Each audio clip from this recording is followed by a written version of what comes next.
Alright, so I'm gonna do another reaction. So this can be reaction to solar system weather, all the crazy weather on other planets by Swegle Studios.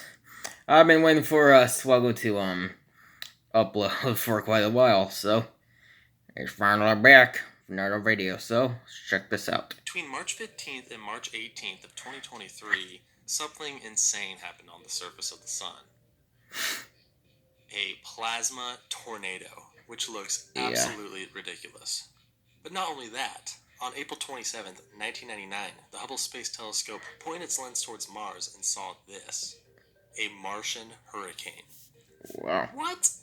Technically, it wasn't a hurricane because, it's not a tropical cyclone. You kind of need an ocean, and, we don't need Well, to it get kind of into looks like one. vocab words, but it was a cyclone of some sort. I mean, look at that eye. In fact, this thing measured over 1,000 miles wide, and the eye was 200 miles wide. Put that on Earth. You want to see what that looks like on Earth? Yeah, Hey, absolutely man. massive. Oh, and did you know that throughout history, many people have claimed to have seen lightning flashes on the moon? What the heck is going on? Well, that's what we're talking about in today's video on solar system weather. Okay. Welcome back to the channel. We're going on a journey talking about every single planet, but before we get to those planets, let's actually start off with the sun. When it comes to the sun, most don't really think about weather. In fact, many don't even realize the sun has an atmosphere, but it does have an atmosphere, and it's massive. The sun's atmosphere is broken into several different layers, starting off with the photosphere, followed by the chromosphere, and finally the two outermost layers, the corona and the heliosphere.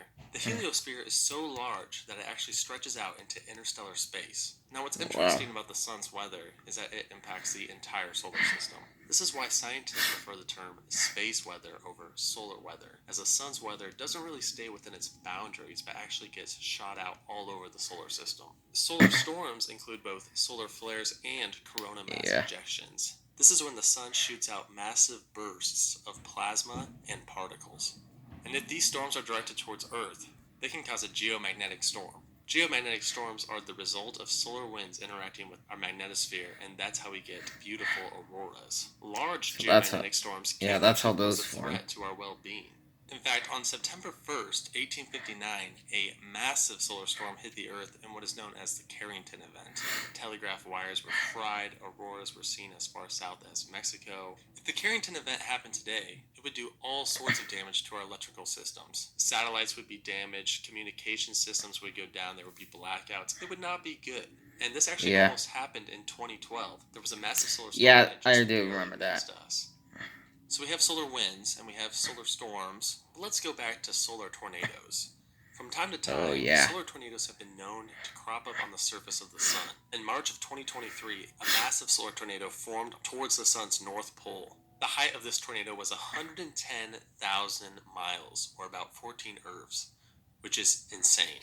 This footage just is amazing to me. Like, first, it starts off and there's some disturbances, there's something going on, and then all of a sudden it just takes off.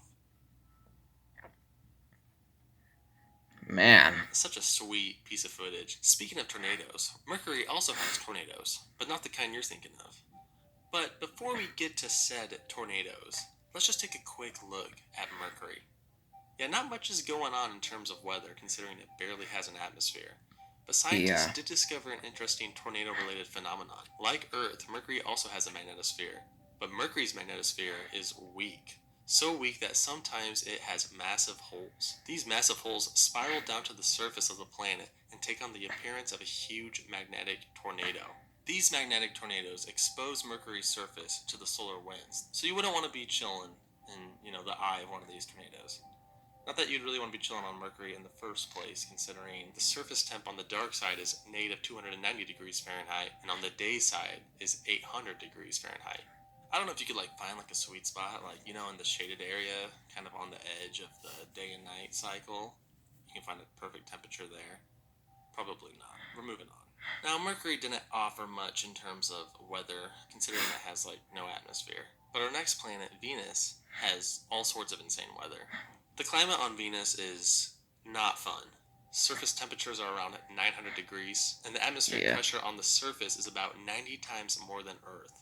Not an ideal place to hang out. In fact, the planet is so inhospitable that the Soviet Venera probes, at best, only lasted for a couple of hours, which is actually pretty impressive considering how extreme the environment was. Do you want to know what it would sound like to be on the surface of Venus? Well, fortunately for us, the Soviet Union's Venera 14 actually recorded its surrounding environment. Take a listen.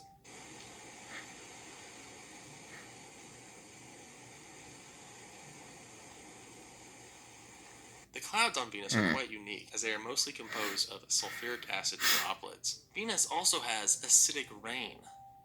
It wouldn't feel good.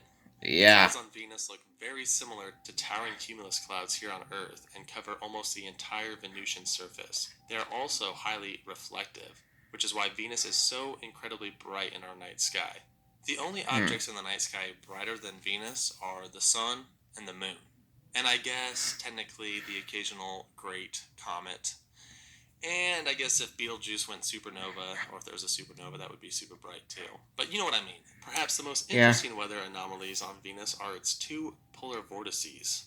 These are double-dyed hurricanes at both poles that were first discovered by the Pioneer Venus Orbiter in 1979. They were confirmed in 2006 by ESA's Venus Express orbiter. So what causes these polar hurricanes? Well, while Venus itself rotates extremely slowly, only about once every 117 Earth days, the atmosphere whips around the planet once every 4 Earth days. The disparity between the atmosphere rotation and the actual planetary rotation is the likely culprit for these polar vortices. Now, there's actually a sweet spot in the Venusian atmosphere, about 30 to 40 miles up, that could be very nice for human habitation or for life in general. You'll find that temperatures are very comfortable. The atmospheric pressure is very similar to what it is here on Earth at sea level. Gravity is similar, and you even get radiation shielding from the thick atmosphere. You wouldn't be able to breathe, but who Yeah. wants to breathe? Just put on a pressure suit.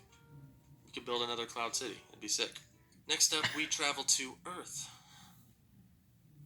Yeah. We're here right now. If you want to know more about our planet's weather, you can just look at any of my historic videos. Yeah. But quick shout outs to hurricanes, derechos, which are like land hurricanes, tornadoes, all sorts of cool stuff. But we're going to move on to the moon. The moon doesn't really have much of an atmosphere, so technically there's no weather on the moon, right? Well, flashes of light have been reportedly observed on the moon for centuries. These flashes of light are known as transient lunar phenomenon, or TLPs, and they were even reported 1,000 years ago. One of the early reportings happened on June 18th, 1178, when 5 or more monks from Canterbury reported some unusual activity on the moon's surface shortly after sunset. Quote, there was a bright new moon, and as usual, the phaset's horns were tilted toward the east, and suddenly the upper horn split in two. From the midpoint of the division, a flaming torch sprang up, spewing out over a considerable distance fire, hot coals, and sparks. That sounds pretty dramatic, and there have been many reports similar to that throughout the decades. And you might be thinking, wow, if there's all these flashes on the moon, shouldn't we have video of it or something like that? Well, actually, we do. In February 2023, a Japanese astronomer by the name of Adachi Fuji captured this video. So, what caused this flash? Well, we actually know what causes the majority of these flashes. They're asteroids impacting the surface. Asteroid impacts are the most likely mechanism behind all of these historic light flashes. In fact, sometimes the crater itself can be found after the event. Like, check this out. Here's the lunar surface before and after a flash impact that occurred on March 17th, 2013. The two images were captured by NASA's Lunar Reconnaissance Orbiter. While the majority of flashes on the moon are indeed impact events from asteroids, scientists also believe that some flashes may come from some sort of electrostatic phenomenon.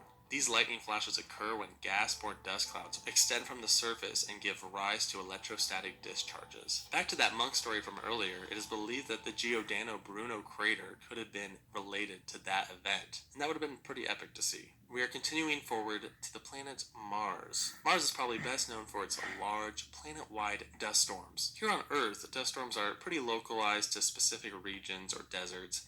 Sometimes in the Midwest we get dust storms from derechos, and who can forget the Dust Bowl of the 1930s? But on Mars, these dust storms cover the entire planet. They're so massive that their impact can even be seen through ground-based telescopes here on Earth. The Mars Global Surveyor captured this image in June 2001. 1 month later in July, you can easily see the impact a dust storm can have throughout the entire planet. Here's another example from July 2018. These dust storms can be quite hazardous to scientific probes. Solar panels can get covered with dust, and this can cause many probes and rovers to go into a low-powered survival mode for several weeks. I always imagine these dust storms looking like those massive dust storms from Mad Max Fury Road, if you know what I'm talking about. I mean, that's just me. They probably look more like Yeah, maybe. dust storms from The Martian. Perhaps my favorite natural phenomena on Mars Oh, are yeah. the dust devils. These are actually quite common on the Martian surface. They form the same way they do here on Earth. The sun shines down on the Martian desert floor, and it gets pretty hot, and then that hot air rises through convection, and cooler air comes underneath, and then, you get this, cycle, you get an eddy. This particular dust devil had a diameter of 30 meters and was 800 meters high. I mean, that would look like a full-fledged tornado. That's a pretty massive dust devil. And I'm sure you want to know what a dust devil sounds like on Mars. Well, we have a recording from NASA's Perseverance rover. Check it out.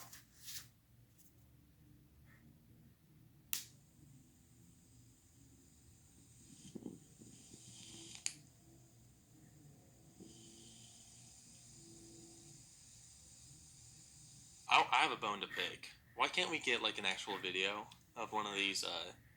I know we have a series of photos, but I would love to just have an actual Yeah. video. When they sent up the drone, I was like, yo, this is going to be sick. We're going to have drone shots of Mars. And then they're like, check it out. And it's which is still cool. Don't get me wrong. I like it. If we had a straight up video, that would be #1 trending on YouTube. If we had a nice video of a dust devil on Mars from a drone. And you might be thinking, Jake, that's not important. What's important is the instrumentation research microscope, that's yeah. I disagree. But right? I think getting people excited for space is key. Maybe we should move on. Mars also features ice clouds very similar to noctilucent clouds here on Earth. These are high-altitude ice crystals that attach to small little dust particles. And if we go back to the beginning, remember that hurricane? Those are straight-up ice crystal clouds. So this is like an ice crystal hurricane. These Martian cyclones are often referred to as repeating northern annual clouds, as they appear around the same time every Martian year. They are short-lived, and there are many theories as to what causes them to form. Some say it's very similar to a polar low here on Earth, but it's all still a bit of a mystery. So we're leaving the rocky planets and we're heading out to the gas giants, which, by the way, have massive atmospheres, which means massive weather events. And we're starting off with Jupiter. Jupiter has so many different vortices and so many different storms, and perhaps the most famous storm in the entire solar system is the Great Red Spot. But what even is the Great Red Spot? Well, it's a massive anticyclonic storm system with winds around 250 miles per hour. This storm measures out to be around 10,000 miles wide. Here is Earth as a comparison. Pretty wild. The storm rotates counterclockwise every 4.5 Earth days, and you can see this when you check out this time-lapse sequence from Voyager 1's approach in 1979. Now, the current red spot has been around since at least 1831, but it is believed that it may be as old as at least the 1660s. Just check out this painting from Donato Credi's in 1711. Is this the Great Red Spot? It's a bit hard to tell, but many claim this could be the first depiction. Kinda looks like Here's another it. sketch by Thomas Elger from November 1881. The red spot is definitely on display here, but do you notice something different about this sketch? The red spot is massive. Look how huge it is compared to modern photos. In fact, since this observation, the Great Red Spot has actually been shrinking. Currently, like I said, it's about 10,000 miles wide, but 70 years ago, it was 25,000 miles wide. Good golly. Long until it's not even an oval, it's more circular. So is it going to disappear soon? We don't know. All right, is another red spot going to take its place?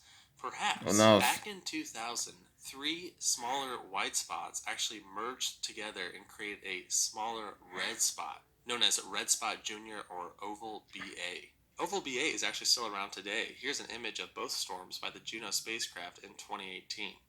The Juno spacecraft, which launched in 2011, has captured some amazing images of many of these vortices on Jupiter. The spacecraft has a long elliptical orbit that allows it to swoop in real close. Juno has also captured lightning. Here's an image of greenish lightning that was captured on June 15th, 2023. It's time to leave Jupiter and make our way to Saturn.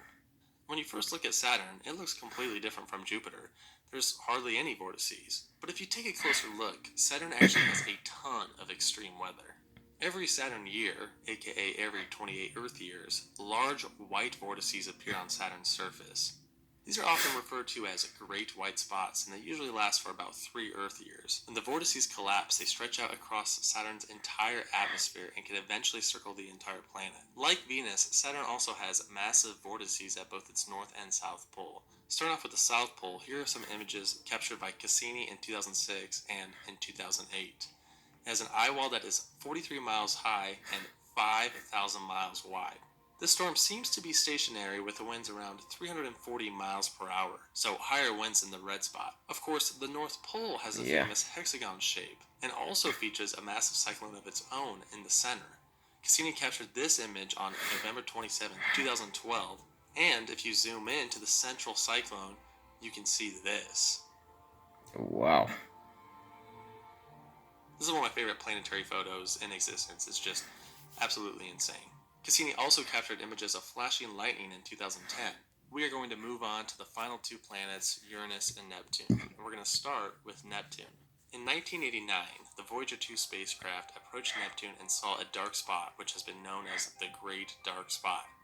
It also noticed another smaller spot known as the Wizard's Eye, or the Little Dark Spot. I think the Wizard's Eye looks sweet. That just looks, I don't know, something about it looks cool. However, in 1994, when the Hubble Space Telescope looked back at Neptune, the spots were gone. What happened?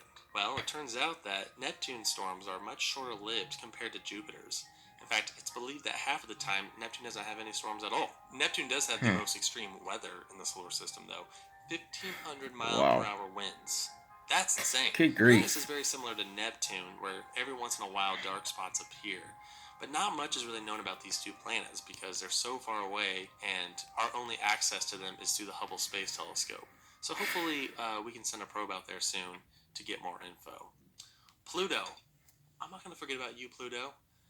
We don't know much about Pluto. I mean, New Horizons did visit Pluto, and there were these like cool looking ice crystal things that were kind of sweet. And Pluto does have an atmosphere. Look at this silhouette photo of Pluto.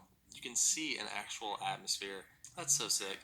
That's the end of the video. Thank you so much for watching. It was quite the journey, wasn't it? We had a good time. If you can think of any other strange solar system weather anomalies, put it in the comments, and we'll see you in the next video. Alright, well, that's it for my reaction to solar system weather, all the crazy weather on other planets by Swegle Studios. So hope you all enjoyed the reaction. The link to the original video will be in the description below if you'd like to check it out. And I'll see you guys next time.